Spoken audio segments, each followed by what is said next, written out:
Welcome to the wrap-up show. 14 episodes of At Home with Cathy as we did 6 different styles of chalk paint using Annie Sloan's chalk paint in 6 rooms in 6 different ways. It's been quite a journey, almost 4 months of painting, and it has been intense. But I cannot wait for you to see how we used the recipes in this wonderful book to transform furniture and other things in this house. So come on inside and let's go have a look at the kitchen. So back in February, seems months ago now, the very first room we started on our at-home project using the Annie Sloan chalk paint was the kitchen.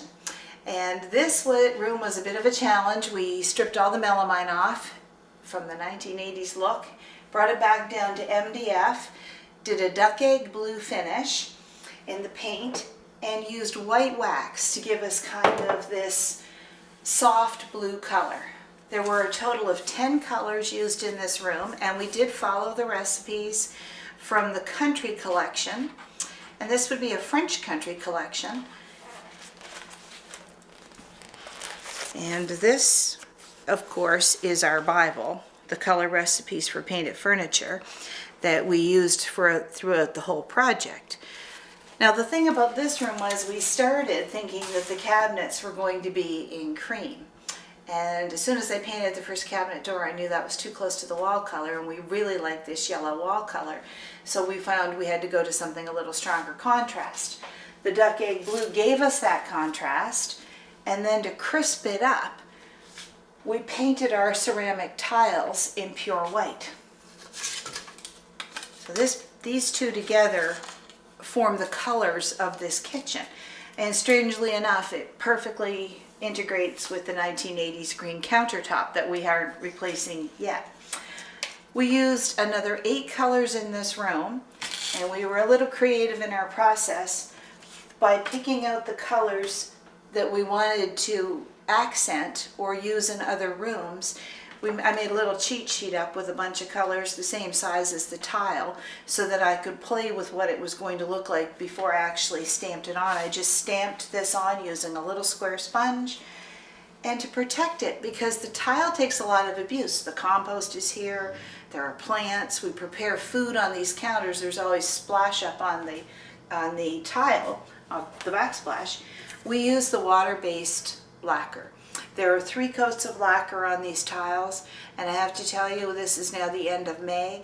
We use this kitchen the way kitchens are meant to be used, and this lacquer's tough. I'm able to wash these tiles no problem. Our kitchen doors, and Sean will get a shot close up, have been very well used, and they are holding up beautifully. We're really impressed with this finish.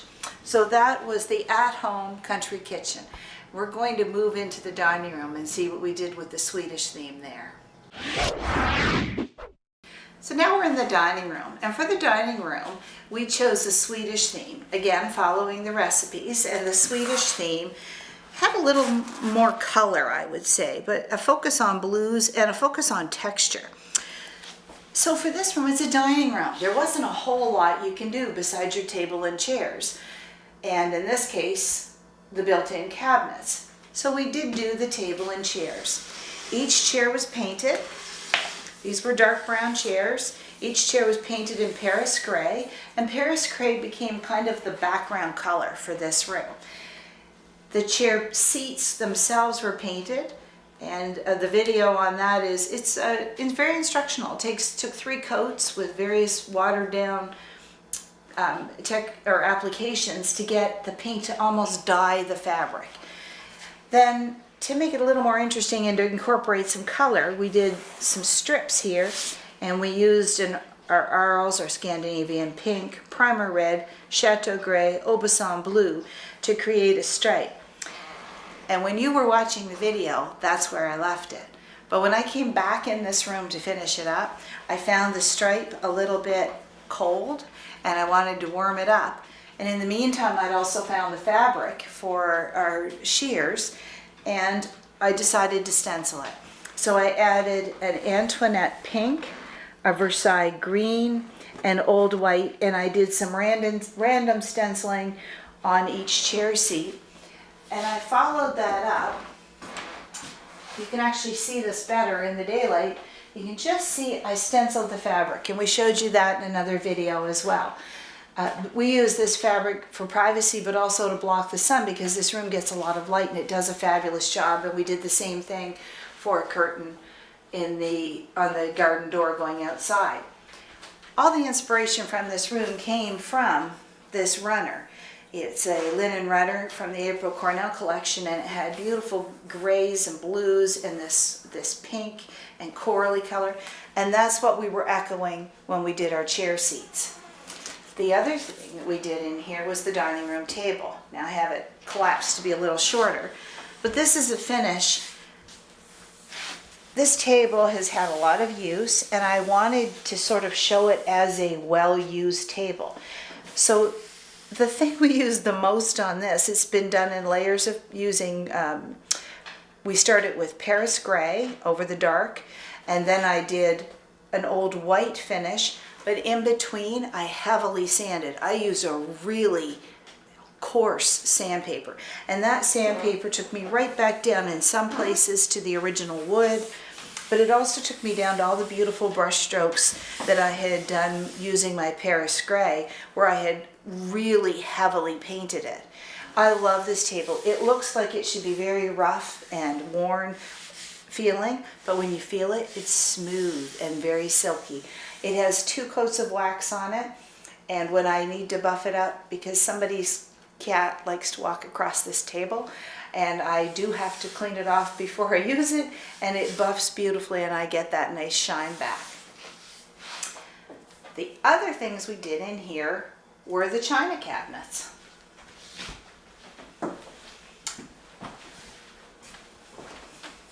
So these china cabinets also had the melamine covering on the doors. We stripped that off, and that came off very easily. They have all had 2 coats of pure white and just clear wax on this, and just for fun I did the door handles and the duck egg blue.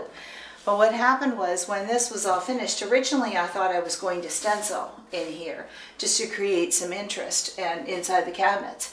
But what I found was stenciling distracted from the dishes and the dinnerware and the things that were in there. And since the point of a china cabinet is for storage of crystal and glass and dinnerware, it seemed like it made more sense to just create sort of a soft background. So borrowing from the background on this runner with kind of a cloudy effect, I did the inside of this cabinet. It was done in one very soft wash of duck egg blue, and I used a cloth all over it to kind of soften it, dampen it back. Then I did pure white over it and did the same thing.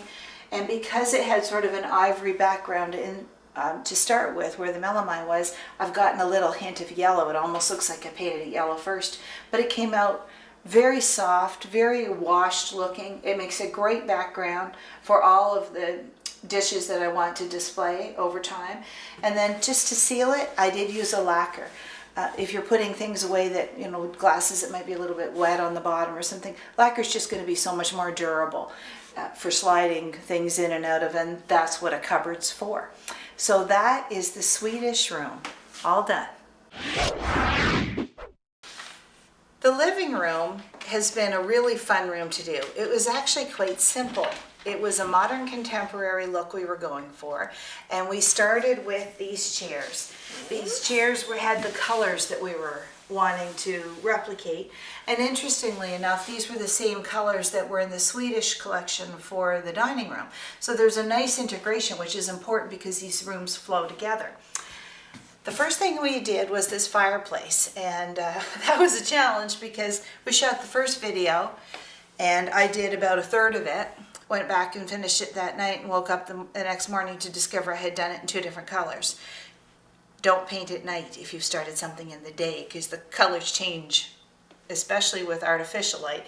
Remember, this was back in February. This is meant to look like a distressed old boards that have been painted over and over and over again. And we started with a layer of Aubusson blue, a nice rich blue. We used olive, a nice warm green, and we used Arles on top of this. And this again is following Annie's book, and we just kept working it in. Sometimes I would sand it a little bit so a color came through. Sometimes I did some dry brushing. But when I was doing this, I did each color all at once. So I would start with one color and complete it. Do the next color and complete it, so that I didn't have sections of stopping and starting. And that was something I learned that I found was really important when it came to doing a distressed finish. You have to do your whole piece all one color at a time, because stopping and starting almost left deliberate lines where your paint had dried and you couldn't quite make it blend into the next color the way you had done it in the first section you were working on. So that was a good lesson learned. And then to create a little bit of drama, we actually did the mantle. It was white, and we painted in the graphite, very, very dark, dark, dark, dark navy, but with black wax on it, becomes an almost a black, which kind of echoed the picture frame and the fireplace and some of the other things, and somehow minimized the mantle too. It wasn't something we necessarily wanted to have it stuck out. We just wanted it to be here for doing just what it's doing, a little bit of a decorative element, especially at Christmas. We also had a project that we had done earlier, which was a little graphite cabinet that the TV is on. And so it kind of picks up on the graphite in here. Every room should have a little black in it or a little dark. And so that, it kind of gave it a little echo again by doing the mantle in this. So we're going to now look at the little library table we found. So this library table was pretty rough on the top. It was in pretty good shape. It needed a little bit of gluing. We've painted the whole table in olive, and the olive just gives it such a nice, rich, warm feeling. But I really liked the top, and I liked the wood grain, and I liked the redness that was in it, but it was all quite badly watermarked. So I used a natural mineral spirit. It's something put out so that you're not using an oil product, base product. It's a natural product. And I lightly took steel wool, very extra fine steel wool, and I just took off that top layer, the one that had all the rings on it from people's coffee cups or water glasses, that sort of thing. And when I let that dry, I did 2 coats like that, stripped 2 coats very lightly. Each one probably took me about 5 minutes. Wiped it all off to make sure there were no lumps or bumps, and then I dark waxed it. I did 2 coats of dark wax, and that is the only finish that's on the top of this table, and it is beautiful. It has stood up very well. We do use this table.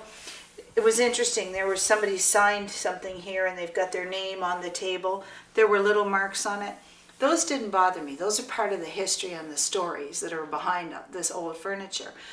What I didn't like were the big watermarks. So I feel like I have the best of both here. I have a beautiful wooden table, but I have this lovely green in the olive that we also did in the dark wax. And I found dark wax over olive just gives such a rich look. And now we have this sweet little library table as an extra seating place if we're having people over for meals, or just as a place to store books. So now let's have a look at the big cabinet. So this big cabinet was fun to paint, I have to say. It was probably one of the simplest things to do. There was no color mixing. It was just a coat of Aubusson blue. We took it from black, rough pine that has been sanded. 1 coat of the Aubusson blue over this to cover the black, which was lovely.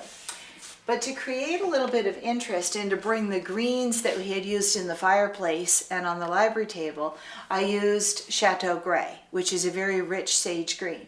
And I watered it down to do the back because this is rough sawn wood and it's very, very thirsty. If I was using straight paint, it was almost drying before I could put it on. So I did probably about 1/3 water and 2/3 paint. That was what I ended up doing. I did the whole back, and I haven't waxed that or finished it. That is just plain paint. The shelves were done with the same finish, but I did wax them because they are going to take some wear and tear from things being set on them and moved around. So as you can see, I'm just sort of playing with what we might put in here now that we have this beautiful space. And probably there'll be a few more books. but it just was such a great cabinet. The other thing I did, these are our baskets we've used for storage in here. These were dark brown as well, which of course worked really well when it was a black cabinet. And these have one coat of Opusson blue on them, watered slightly. I'm going to say less than 10%. And the only reason I watered it at all is because this is a form of wicker, and in order to get the paint in and out of all the little spaces there are in wicker, I needed it to be a little bit more watery than it was. Again, a very simple project. It took me an evening to paint the baskets and a very quick to paint all of this. The inside here as well, painted in the Chateau Gray. But lovely, simple project. Very effective as it changed it from being quite a dark piece to now something that's quite useful. Nacho's agreeing with me. So now we're in the coastal room. Now the coastal style wasn't part of the recipe collection that Annie has in her book, but coastal's really appropriate to us here in Nova Scotia. And this room just screamed out for some color and some bright. It has picture windows that wrap around the front. It gets wonderful light. It could take the strong color we chose for the walls, but it also let us have some fun with really bright colors. And my cheat sheet for this included oranges and bright blues, and you can see the choice of fabrics we had. And we used them in some fun ways. The orange legs were just natural. They had to be orange. This is a glass table. The orange shows through. It's the most dramatic color in the room next to the walls, and it just pops right out. We did the chairs in a soft cream, because they also gave us a nice contrast against the pure white that's the trim, and just it warmed it up a little bit. Found this great fabric for chair seats that echoes the wall color. Over here we did a trunk. We painted this, it was an old black trunk, and again, very simple paint job, Napoleonic blue. We haven't done anything sort of crazy on it. And then just a little bit of the gilding in copper and bright gold, just to give it a little hint of the metallics. And then I just made a cushion for it so that it doubles as seating when we want to have more than 2 people at this table. This has become my project table, and I really like it. It's so much light in here. The other thing we did was this bookcase, and you can see this is why this is my project room. All my paints are in here, all my paraphernalia. But this was a plain gray bookcase that we have distressed and made into a driftwood effect.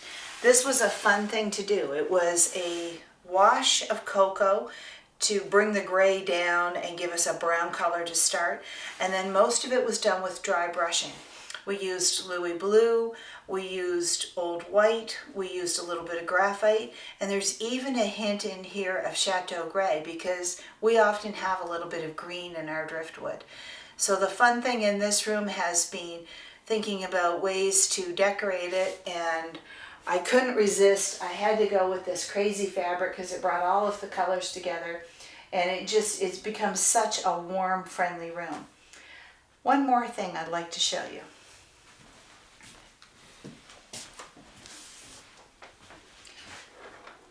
This floor lamp was a black wooden stand, and we did it in an ombre finish. An ombre refers, it's a term for how color transitions from a very dark to a very light. So here we started with our Barcelona orange, we mixed with cream as we went along, so that we ended with the cream, the same as the chairs, on the very top, and we painted this wicker shade in the cream as well. And it's, again, just a fun piece that really suits this room and makes a great reading light. And the nice thing about this is we could always paint it again and make it into something else if we wanted in another room. So this is the coastal room, and I have to say we spend a lot of time in here. So now we're in one of the bedrooms. This is the Boho Room, and this has just been such a fun room to do. Boho refers to a style, sort of hippie, sort of floral, sort of a wild combination of colors that just, it's a feel-good kind of cacophony of color. And this is what this room is. It has a southern exposure. We painted the walls in a soft green. We had this iron bed, and we wanted to practice with a little bit of the gilding. So the bed was painted in Antibes green and dark wax to make it look old or aged. Just because Antibes green, it's a beautiful color, but it was a little bit too bright. And what's interesting is it actually picked up on the bedding color that we already had. So it just is a really nice sort of viney look to this. Then we did some gilding. We used the gold size. So size is a glue. You paint it on, you let it dry to clear. It's still tacky at that point. You use your gold leaf, and you could use silver leaf or copper leaf, but we chose gold for just a little bit of glitz in here. And we did that. Then we clear waxed over the whole thing just to give it a little bit of, so that you can wipe it off, so that you don't scratch off your metal finish.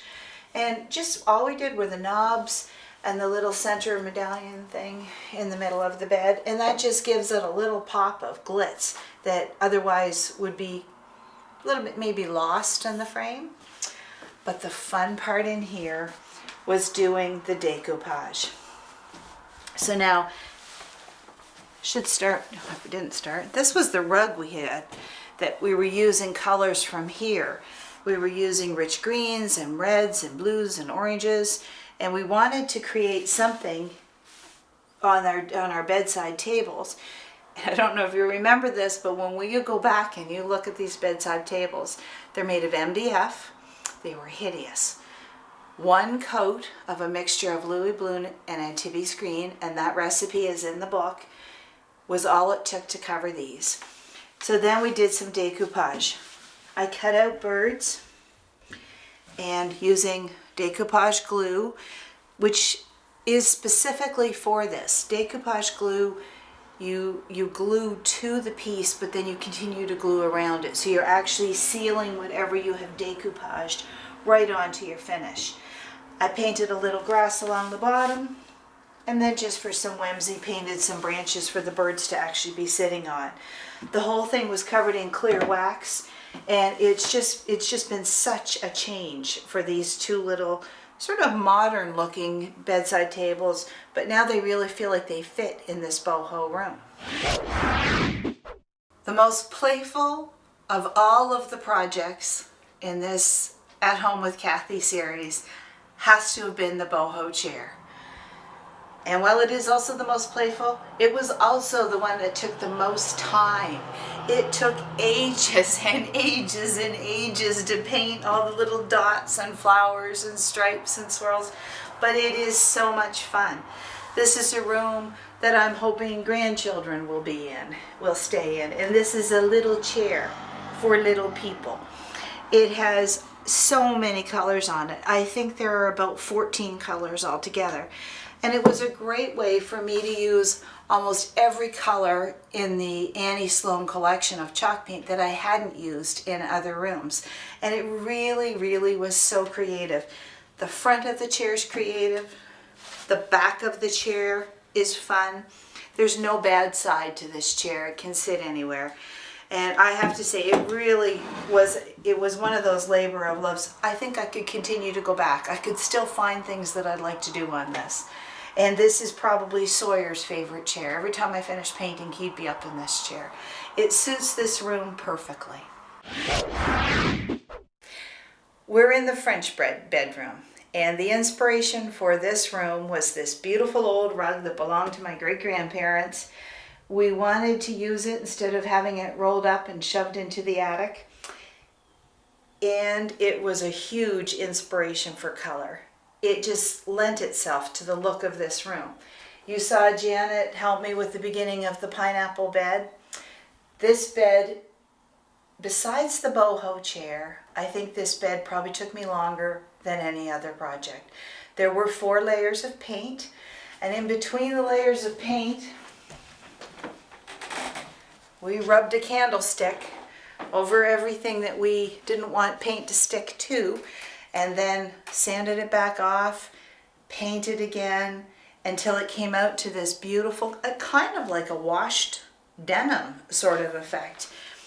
And again, using a mixture of coarse and medium sandpapers to erase some of the paint so that you got back down to textured finish. It looks as though it will be really scratchy and all, I don't know, rough on your hands, and it's not. It's as smooth as silk. It has 2 coats of wax on it. I used clear wax. The shine is unbelievable. Even places where we sanded back to the original sort of red wood color, it just glows. It came out beautifully. The other things we did in this room were the 2 end tables. Now these started life as fairly hideous orangey plywood, and they were the ones that I put the can of paint in the fridge. We lived with a can of old white paint in our fridge for about 2 weeks because I would take it out, paint with it when it was thick, when I was trying to do another layer. I used a hairdryer for the video when I was doing it. A hairdryer took too long, so I think the next day I went down to the hardware store and got a heat gun. And a heat gun certainly gave me the effect much faster. But these, while not difficult to do, were a little bit more labor intensive. You have to do the crackling, and you can see where you have crackled finish here, and that's all from the heat gun drying the paint. In order to emphasize that in the finished product, I did a wash of country gray over the whole thing. Again, this is a recipe straight out of Annie's book. I have a little outline here, just using a flat wide brush all the way around to create sort of a tray effect. And then a very watered down burgundy to give me just a little pink line. And that was just because a French style of furniture has a lot of detail on it. And we just wanted to create a little bit more detail, a little bit more interest. Now these lamps started life in the living room. And we shot that video where we were painting this lamp in the living room. And I sat there with the lamp on one of the tables for about 2 months. And I didn't like it. It's the wrong look for the living room. It was too fussy. It had too many curves and lines and details. And the color was wrong. I had painted it in red and I was going to wash it in something to tone it down. But up here in this bedroom, we have a beautiful red in this rug. And it's not primer red, it's not emperor silk, it's not a burgundy. It's a red that you can't quite quantify in Annie's paints. But in her book, she has a recipe for how you mix your reds to create more intensity. How to mix all your colors, but it was reds I was looking at. And so what I ended up doing was I used Emperor Silk and I added olive, and you saw me start that video when I was going to paint the dressing table. Well, that's the same color combination. A little bit of olive into the Emperor Silk deepened that red, made it really rich. So this is what I repainted the lamp bases in. Then I wanted to get a little bit of this gold from the threads in the lampshade. I did a wash of Arles, and this was about half paint, half water. And I think I actually ended up adding a little bit more water too. And I did a wash over that whole thing. And what happened was the solid part of the paint caught in the details on the lamp base, both on the top and on the bottom. So I let that dry. Before I washed it, I took a towel and I wrapped it around it, one of my hand towels, and I sort of patted it down to create a little bit of effect. When I pulled that away, it makes it look not quite solid. Then I took a little bit of gold, the gilding wax, and I went around just the leaf detail, just to create a little bit of shine, which again echoes the shine that's in the lampshade. They suit this room perfectly. The pale, pale pink walls, just the look of the lamp suits it perfectly. So let's have a look at that dressing table. This is a beautiful old dressing table that's part of a bedroom set with 2 dressers and the dressing table and a small stool. It has a mirror that matches it, which I haven't yet painted. It was dark brown, but it had been in a basement that was damp, so a lot of the finish had started to come off. So I sanded all the finish off. It was over in this corner was the worst. Just the varnish had begun to lift and crackle a little bit. 2 coats of the paint with Emperor Silk mixed with olive. It's gorgeous. The red is so rich. It just suits this piece of furniture so well. But it needed a little bit of something to help bring the detail out. So I used black wax on this. I did a coat of clear wax over the whole thing first. I wanted to be able to control what the black wax was going to do. I didn't necessarily want it to stain the red paint and change my red. I just wanted to give it a little bit of age and a little bit of definition. So I clear waxed the whole thing, and then I black waxed all of my details. So it's a bit hard to see up close, but when you stand back, the effect is quite dramatic because it emphasizes the details. Where sometimes when you're painting something and it's a solid color, it just goes flat. You can't see the wooden details that are here. Adding a little bit of contrast, which I did with the black wax, helps pop those out. I also painted all the hardware in graphite and then dark waxed it as well, black waxed it as well, just to give them, and I didn't want them to be shiny, I wanted them to be flat, so I let them actually dry a little bit with the wax. I didn't want the shiny of the hardware to take away from the shiny of this beautiful red. So that was one of my favorite pieces to complete, and this bedroom has just been a dream. It's a lovely room, such a transformation. This was a labor of love. The more I used this paint, the more I appreciated the versatility of it. We have used it as a stain, as a wash, as a texture. It just is incredible. And following the color recipes, even if we didn't follow them necessarily true to each style for each room, it really gave me such confidence to handle the paint without really understanding from the beginning how big a project this was going to be. That's the one thing I really didn't calculate. Producing a show once a week and trying to stay ahead of what you were supposed to be painting ended up being quite a challenge. Thank goodness somebody else is helping me with the cooking and the dog care, because I don't think that we would be able to have finished it as quite as timely as we did. It was a big undertaking. I'm very glad we did it, and I'm very pleased that although we covered most of the things in this book, we didn't get to all of them. So that means we get to do a fall series. We already have 8 to 10 projects ready to go, and we're going to show you a little preview of that to come. But I'm glad you joined me on this journey. It was a wonderful thing to start an At Home with Cathy series. We should call it At Home with Cathy and the Critters, since they contribute quite a little bit.